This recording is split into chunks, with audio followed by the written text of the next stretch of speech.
What did I do with the debate the other night? Oh, He kicked that old broken down pile of crap. Yeah. It's a bad guy. He just quit, He's quitting the race. Is that right? Yep, I got him out of the race. And that means we have Kamala. I think she's going to be better.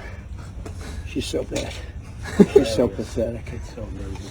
It's just so fucking bad. So, I just can't imagine. but can you imagine that guy dealing with Putin and the president of China, who's a fierce person? He's a fierce man, a very tough guy.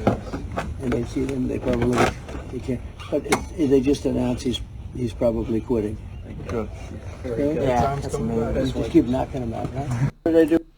Right, so that's very interesting. There's a lot of speculation right now whether or not Joe Biden is going to be quitting the race. And this causes a lot of problems. For instance, in many states, including swing states, the time period for changing the candidate has passed. So they legally would be unable to put someone else on the ballot besides Joe Biden outside the case where he passes away, which possibly means that they're going to have to default on those states or make some arrangements in order for, I don't know, like a legislation to be passed to allow Joe Biden to change. It's a clusterfuck. But something that's even worse, though, is the donors. Now, the donors are separate right now into two different camps. The first camp are the donors that are doing lobbying and they're contributed a lot to the campaign. And obviously they expect something in return. It's how American politics works. It's not really like the democracy where you actually care what the voter wants. It's more the democracy that you care what the person with the money wants. And in order to make a campaign, you need a lot of money. And the people that give you the biggest chunks, well, they will have some conditions. And it usually is like, all right, well, we managed to help fund your campaign and now you've become president. We need you to pass this legislation, or we need you to stop this legislation from passing, or we need you to do this to our competitor. It's kind of part and parcel of American politics. Now, if you're a big donor and you donated to Joe Biden, and then the candidate gets changed, well, you haven't donated to the new guy, have you? Like, even if your money actually did go to Joe Biden, and even if he actually did campaign, and he actually did promote the Democrats, the moment they change the candidate and they bring someone else, even if it's Kamala, that person would have absolutely no obligation to the previous donors that were to Joe Biden. So now the donors will have to go like, okay, well, now we need to donate again. Now we need to give more money. AIPAC can actually remain without funds or something. It's horrible. So that is like one of the biggest issues with changing the candidate. The other one is with the legal thing. And finally, the most important issue is like, who are they going to bring? Like, Donald Trump thinks it may be Kamala Harris. Okay, well, if that's the case, then we expect Joe Biden to step down as president. Like, this would be the logical thing to do because you want to go into the elections with the president incumbent. So if Joe Biden steps down, then the vice president becomes the de facto president. So you'd actually have Kamala Harris becoming the president of the United States for the time that happened all the way up until the election. So that would actually make sense. Like, if they want to do this for some reason, it wouldn't surprise me if it happens, whether or not Biden gets impeached or he steps down willingly. I do expect that if they decide to go with Kamala Harris, this is how the PR companies are going to advise them to move forward. Now, the question would be, is Kamala Harris actually presidential material or not? And in order to answer that, you gotta look at the Democrat Party, like what it actually is and what it actually represents. And from the way I see it, from the outside, like from here, from Eastern Europe, I'm looking out into the United States and I'm telling you how I view the politics. The Democrat Party doesn't really have a strong ideology. What the Democrat Party is a system that takes money from the taxpayer and redistributes it amongst special interest groups. This is the purpose of the Democrat Party, is to manage the country. They don't view the United States as a nation with a culture, as a nation that's supposed to have strong communities. They view the United States as an economic zone where transactions happen. That's how they look at it. They look at people as human resources, as cog in a machine, and as long as the society produces wealth, and the wealth goes to them, and then they get to redistribute it among the special interest groups, they achieve their purpose. And in order to do this, they also have to make sure that the people are complacent, that the people don't look up to the 1% and start complaining. So they use like all sorts of racist tactics. They use, the critical theories and all the bullshit that we've seen all the way up until now. If they're not using race, they're using gender. If they're not using gender, they're using religion. Like they will use just like whatever makes people feel different. And they will push on that in order to cause division. It's very similar to how a Californian prison is run.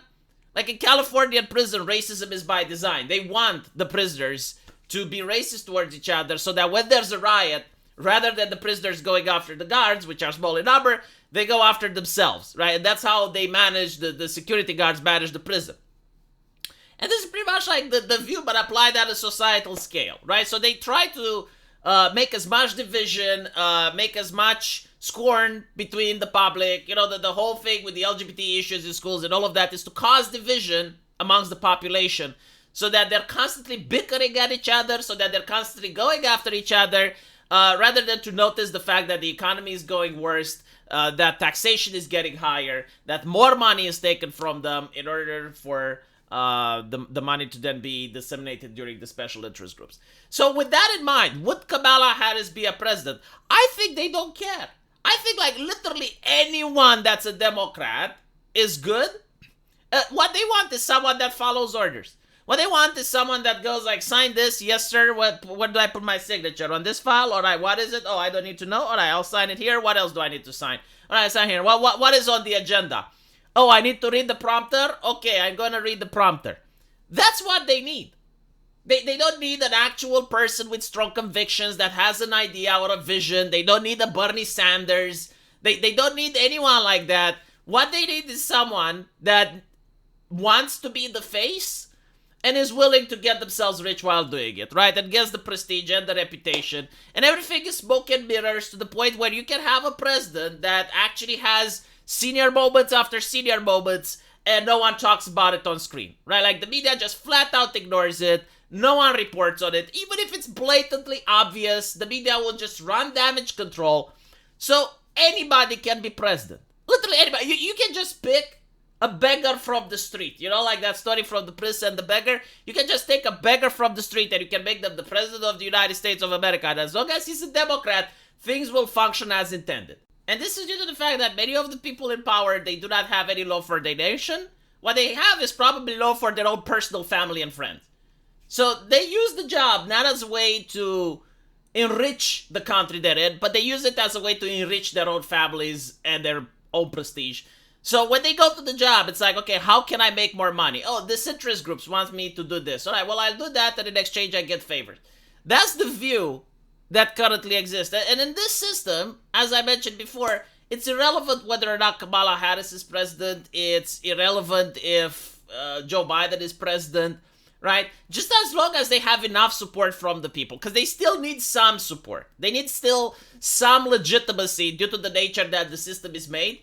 So they do need some votes in order to make it seem as if like people are consenting. But when you look at the rallies that they attend, when they look at the numbers that they pull, the energy just isn't there. But again, the facade is, like the mainstream media and the framing and all of that makes it seem that, up until today, Joe Biden was an incredibly popular president. And I was always wondering, it's like, okay, but like, where's the masses of people? Because Trump was filling out stadiums. And you may say, well, it's not fair, right? Like, because Trump is a populist, it's different for the right. Bernie Sanders was filling out stadiums. Barack Obama was filling out stadiums. I would say even Hillary Clinton was filling out stadiums. But now that you're looking at the left, you notice that there's almost absolutely no one that they have which is capable of filling out stadiums. I mean, Nancy Pelosi doesn't fill out stadiums. Joe Biden doesn't fill out stadiums. Kamala Harris doesn't fill out stadiums. Even like the squad, they can go in a neighborhood or in a small town and they can form quite a significant gathering, but it still pales in comparison. And I think like AOC used to be incredibly popular. Like she used to actually fill out stadiums, but she's a part of the machine now. And people notice that. Like even people on the left, like they notice that she's incredibly corporate. She's incredibly part of the machine. And she's not capable of having the same energy as Bernie Sanders. And the reason for this is that they don't have to, right? As long as they need the prompter, as long as they sign what they're supposed to sign, everything is fine. And you can see how many times they read the prompter just by looking at Joe Biden's recent speeches. Even when he's talking about protecting our democracy and shit, and it looks like a passionate speech, he starts reading about end quote. Let me know what you guys think, though, and as usual, I will see you in the comment section. Take care.